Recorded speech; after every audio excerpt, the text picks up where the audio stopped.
You must tell Singapore they're talking cock. Because how many cartel kingpins have they actually arrested and hung? They are hanging youths, many of them Mostly drug mules, right? drug mules, our Indian boys who are going there, you're a 21-year-old, you make one stupid mistake and then your life is over. Come on lah. I mean, yes, drugs are a scourge. A lot of people, families of addicts themselves are suffering. The impact is there for all to see. But the death penalty has never once, I would like to be proven wrong, netted a kingpin. The guys who are actually sending all these young foot soldiers to their deaths. You see? So this is why I think more table banging needs to happen lah.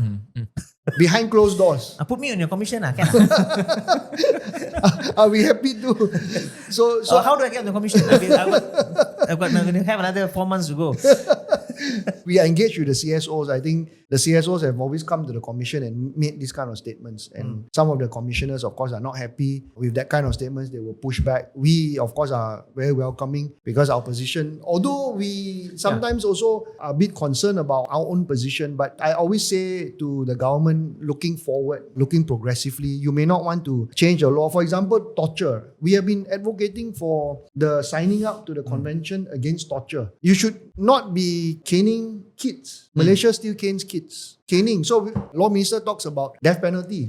She hasn't yet taken a position on corporal punishment, but in my role, I've been pushing our government, KDN and KLN, to look into corporal punishment, looking into the issue of torture. You shouldn't be beating up people to extract confessions. Law enforcement, right? Okay. Police brutality. That's a form. That's torture.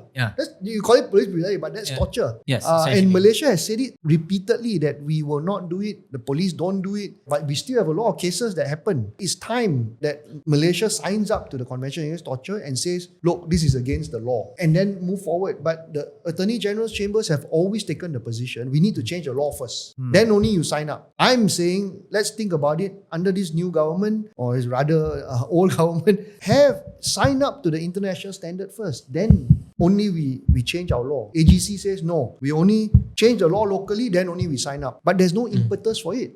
And then when we go about doing our engagements with government, we say, look, it's so unreasonable for us not to sign up when we as a progressive model country in Southeast Asia have been saying that we are against torture. So it's that kind of advocacy using hypocrisy that needs to continue, like you mentioned.